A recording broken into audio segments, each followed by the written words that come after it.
Soyez des évangiles. Mes enfants bien-aimés, si chers à mon cœur, soyez bénis, et que la paix et la grâce soient toujours avec vous.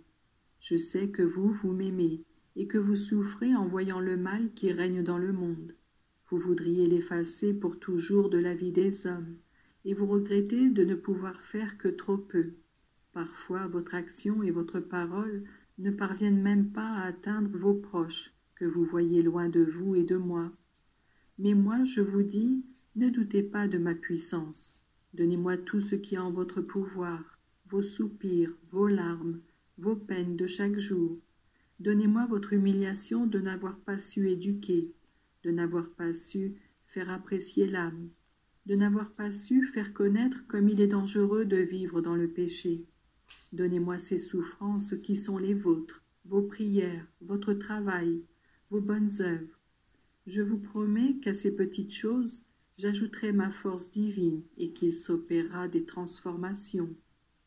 Aujourd'hui, je voudrais vous dire combien je désire votre perfection. Je vous ai dit dans l'Évangile que celui qui écoute la parole de Dieu et ne la met pas en pratique est comme celui qui construit sa maison sur du sable.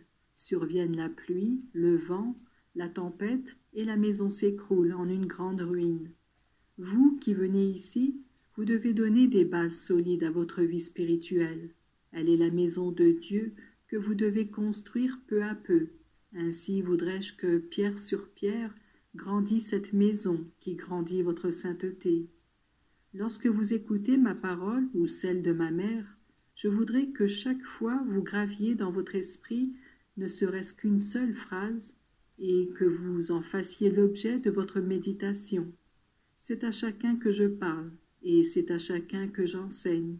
Parfois, j'insiste pour que l'on corrige un défaut, d'autres fois, pour que l'on acquiert une vertu. Savoir écouter équivaut à savoir apprendre, puis quand la leçon apparaît bien claire, il ne faut pas attendre plus longtemps, car il pourrait survenir la dissipation, et ce qui, dans la prière et l'écoute, vous a frappé, pourrait être détruit. La promptitude dans l'exécution et le désir de profiter de cette abondance grâce doivent vous faire progresser. Ce sont comme deux rames qui fendent les eaux, conduisent votre âme vers le port. J'ai un grand désir que vous vous sanctifiez, car la sainteté est le seul rappel qui a prise sur les âmes. Une sainteté fondée sur la pratique de la parole sera aussi pour les autres un moyen de conversion. Je voudrais que vous fussiez des évangiles vivantes. Lorsque mes apôtres allaient à travers le monde pour prêcher, selon le commandement reçu, ils pouvaient parler de ma vie, de ma passion, de ma mort et de ma résurrection. Mais lorsque les païens demandaient « Que devons-nous faire ?» les apôtres répondaient « Faites comme nous faisons nous-mêmes. C'est ainsi que l'on instruit et que l'on vainque les cœurs. » Il peut se faire que quelqu'un résiste à la grâce et ne veuille pas céder aux tendres insistances d'une sainte mère, d'un père consciencieux. Mais il arrive un moment peut-être, quand les parents ont déjà disparu de la vie terrestre, où l'on réfléchit et où l'on revient sur le chemin.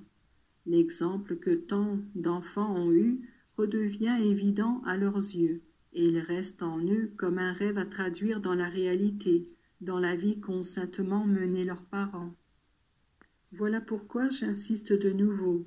Construisez votre maison, celle de votre sainteté, sur des bases solides et veillez à la solidité de votre confiance et de votre foi. Il y avait à Jérusalem une piscine que l'on appelait la piscine probatique, dont les eaux étaient agitées par un ange. Celui qui y plongeait le premier, après que les eaux eussent été agitées, guérissait de ses infirmités. Vous êtes venus ici. Quelqu'un, tel un ange, vous y a mené, et vous avez compris beaucoup de choses depuis que vous fréquentez ce lieu. Il y a quelques jours, il vous a été dit que vous deviez être dans le monde comme des anges précurseurs. Aujourd'hui, je vous dis, soyez ceux qui agitent les eaux, c'est-à-dire soyez ceux qui, après avoir appris, amènent autrui à cette eau salutaire. Soyez ceux qui introduisent les âmes dans cette piscine de grâce, de foi et d'amour. Personne n'en sortira sans recevoir un bienfait, même s'il n'est pas toujours immédiat. Mes enfants, je vous aime, et cet amour, je veux vous le communiquer. Soyez généreux. Vous voyez comme l'on souffre dans les âmes et dans le corps autour de vous.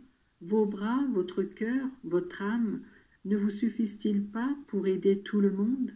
Appelez ma mère à vous aider. Appelez toute la cour céleste. Appelez les âmes du purgatoire. C'est une grande armée au service de Dieu et au vôtre, qui veut vous aider à réaliser vos désirs. Je vous bénis au nom de la très sainte Trinité, et Marie, Reine des apôtres, vous bénit.